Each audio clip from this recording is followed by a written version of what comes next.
Motivation is a tricky one. So I suggest that everyone ask themselves, what is it that I want to accomplish?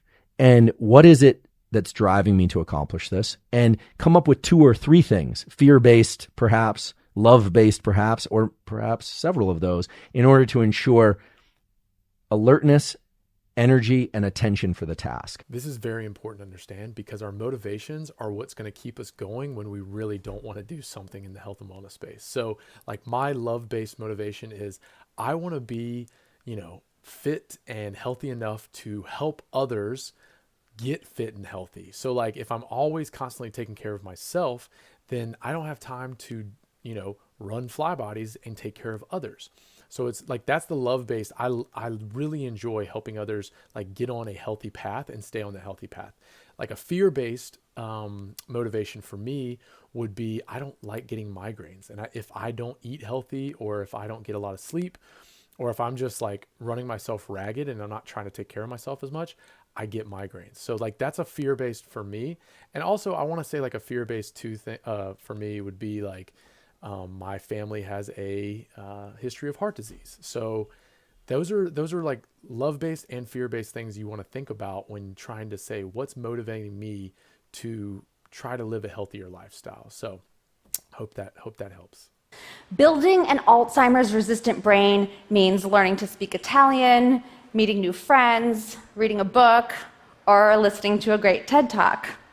Try to learn new things as we get older. It definitely gets harder as we age, but it's super beneficial for our brain as we get into our later years. We know that there are these very important nutrient-dense foods. So they're foods that have more nutrients for your brain per calorie. And we want those nutrients because you use them to make everything in your brain. I mean, if you think about it, every molecule in your brain starts at the end of your fork. And so really, it's what I love about food in clinical practice, I'm a psychiatrist, is that it gives us an intervention that really you can focus on and employ every day. And it's a way that we can help patients and people in general take care of themselves, really employ self-care with every bite. We live in a world where food is in abundance. Previous generations were just happy to have food on the table. And now we have to make decisions on whether or not we want to eat donuts and cheeseburgers as opposed to eating a salad and some salmon. All right, so it's not easy. But I love the saying he used when he said, the neurons in our brain are built from the food at the end of our fork, okay? So if you're eating crappy food that's not nutrient dense and just gonna give you mouth pleasure, you're probably not doing your brain or your body a good service. So we're gonna try to eat good, healthy food for the most part, and then sometimes indulge a little bit and eat the food that's just gonna give you mouth pleasure. The pancreas lowers blood sugar by producing a hormone called insulin. Insulin is made by very specialized cells that react to blood sugar levels. If blood sugar levels increase after eating a meal, insulin secretion rises accordingly in order to keep sugar levels steady. Sugar decreases due to long periods of starvation or exercise, insulin levels fall. This insulin-sugar balance system is extremely well organized. Excess sugar consumption is one of the leading drivers for insulin resistance, okay? That doesn't mean that carbohydrates and sugar are the devil, which I think they've gotten a pretty bad rap over the years, which the reason being is because most people point to sugar as causing type 2 diabetes or insulin resistance. So the whole point of this is anything in excess is not great for you.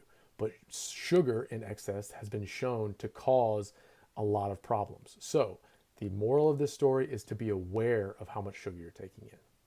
Now, caffeine affects the body with 3 different mechanisms.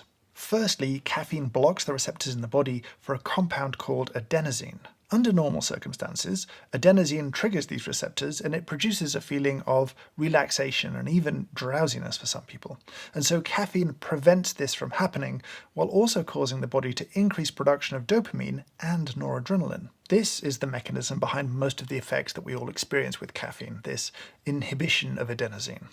It happens at relatively low doses and gives us that feeling of wakefulness or alertness that we associate with a cup of coffee. This mechanism might also explain the kind of caffeine crash that many people experience with a sudden feeling of tiredness and exhaustion. It might be that once the body metabolizes all of the caffeine, then the adenosine is finally able to trigger those receptors and really make us feel tired and drowsy.